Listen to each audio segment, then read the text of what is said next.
goody, y'all. It's goody, y'all. Thank you for joining me for another installment of Gabbing with Goody Gabor. Let's get into it.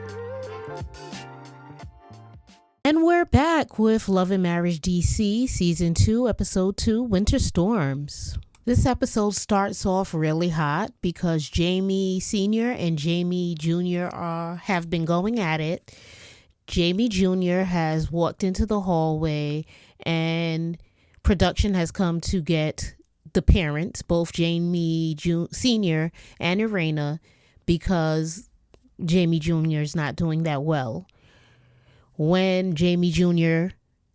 and his father are in the same space in the hallway, things escalate, and Jaime Jr. is really, really upset to the point whereby he seems to want to charge his dad. Because Jaime Sr. is not a punk and he's the traditional black father, he is like, boy, try it if you want. So he's not backing down from Jaime Jr.'s charge. Of course, Erana, and I feel bad for Erana, is in the middle trying to separate these two men that she loves. Now, I am the mother to a 26-year-old child that I raised with a cop who is retiring this year, same age, same disposition a bit as Jaime Sr. The difference between the two would be that my co-parent is always silent and has the appearance of calm. Meanwhile, Jaime Sr., if you get him hot, he's hot. I know from experience that men and their sons have a moment where the son challenges the father. I've never seen it between the two in my life. However, I try to do a good job of getting in the middle and trying to prevent it from even headed in that direction. That said, the potential for it has existed. I have interjected on behalf of my son, without my son knowing, to his father, and my messaging was, listen, you have these high expectations and I have them too, but our son is going to waffle under the weight of our expectations. Anytime I saw that things were escalating between them or they were just not speaking the way I thought they should be speaking, yeah, I'm a control freak. I would interject, put myself in the middle. My son never knew. I believe his father appreciated my suggestions. How they handled it afterwards was up to them, but I always wanted to be the one who helped nurture their relationship in a way that would ensure my son became an upstanding addition to humanity. So I've seen the energy a bit, just not this escalated. Jaime Jr. seems to be spinning out because he really had his hopes up for this job. And although he had the hopes up for the job, the background check did mess him up. So he's disappointed in himself. And I believe he's disappointed because he's once again disappointed his parents. Sometimes that just looks different when our children don't know how to express.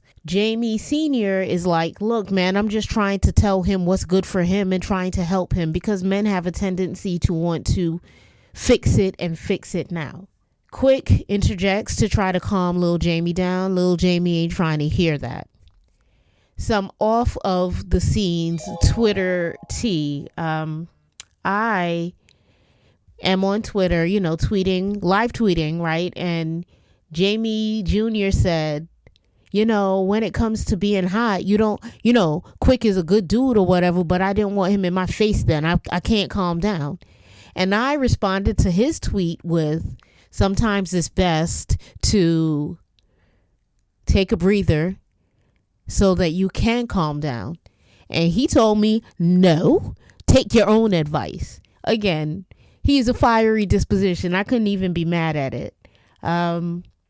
Later on that evening, I was on a panel on Kamisha Reviews. Shout out to Kamisha.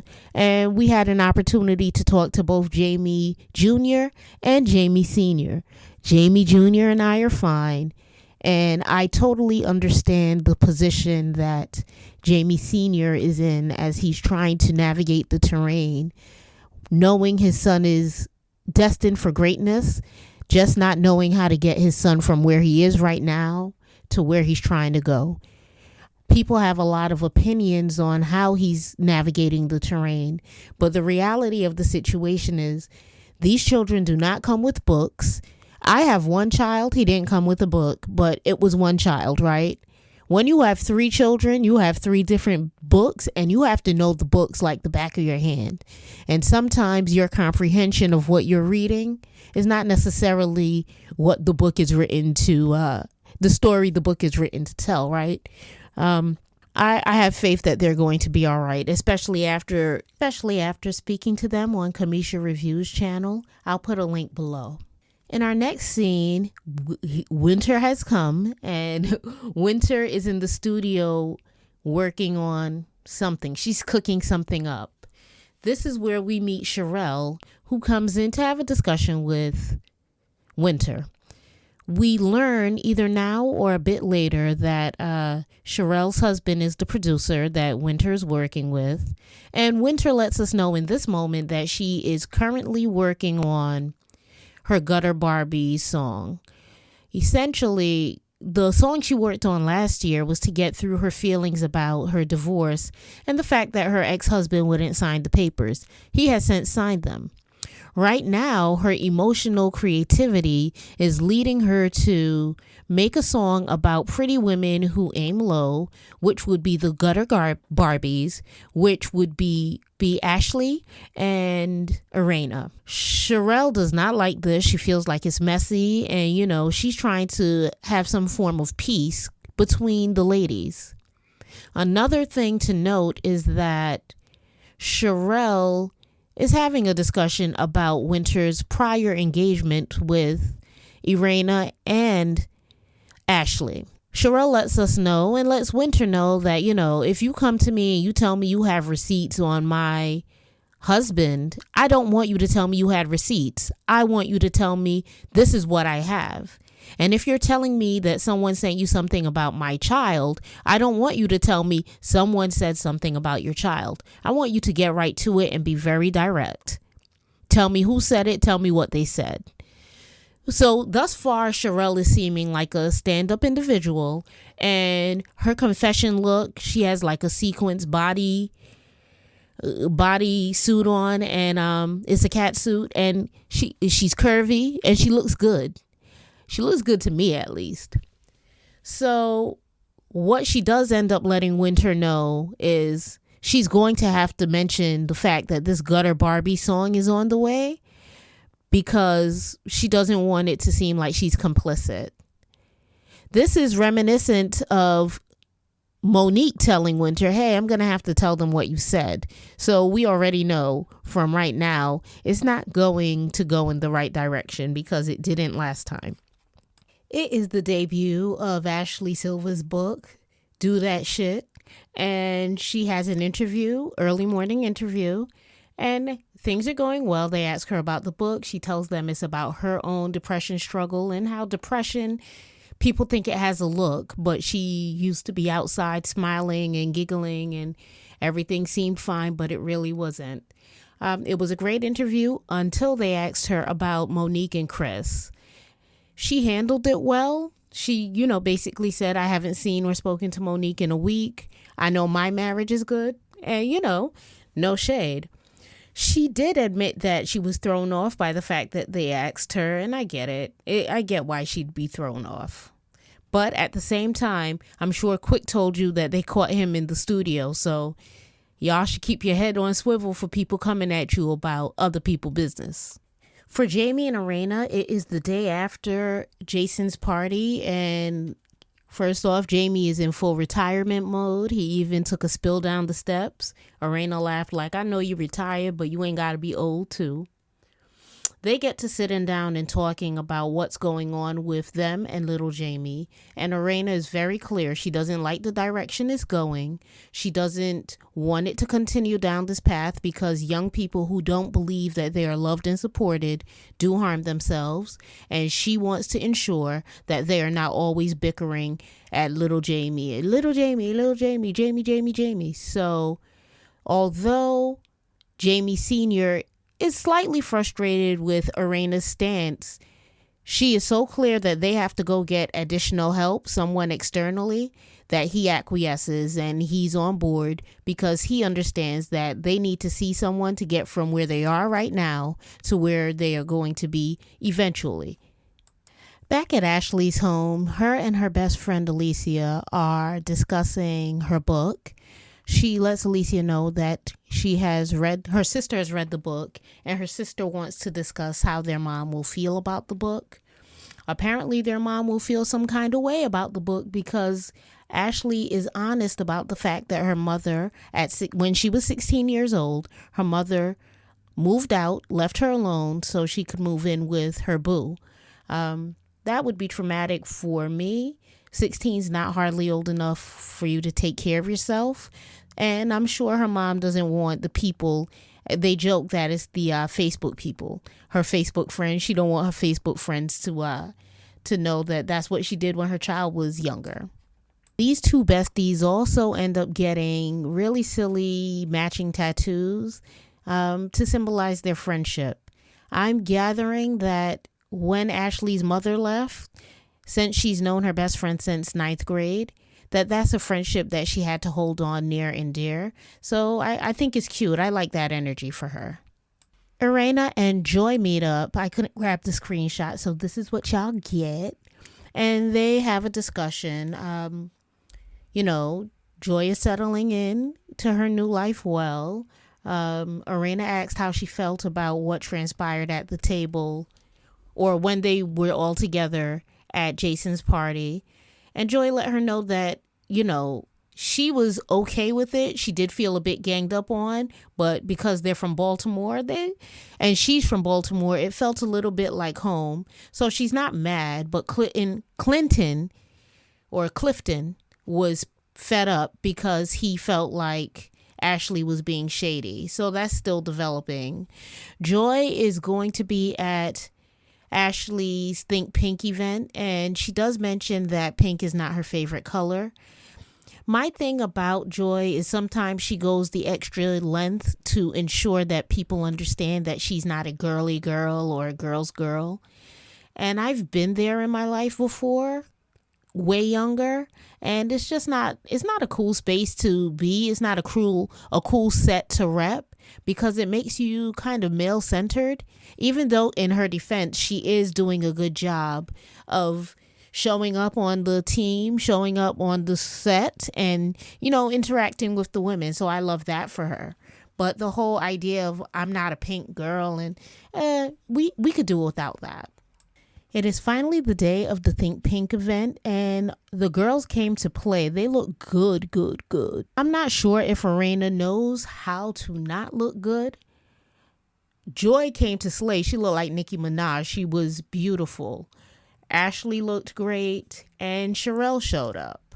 When Ashley attempts to introduce Sherella to Joy gives a very cold welcome, and we later learn from her confessional that Sherella's husband was a big part of a band that Joy was a part of, and his greed or his mismanagement of the band caused it to disband.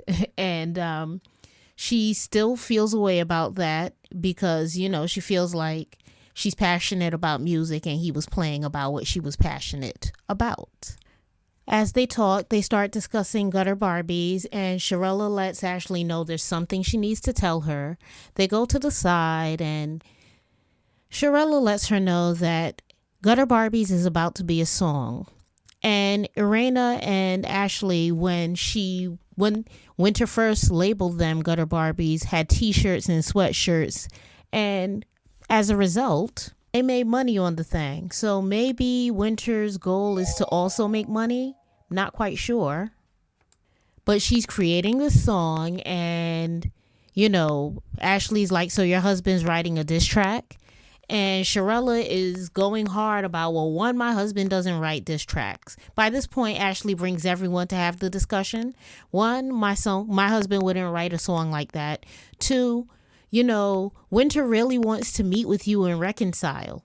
Ashley is very clear. We're not meeting. I'm not with her. I don't dig her. That's not going to happen.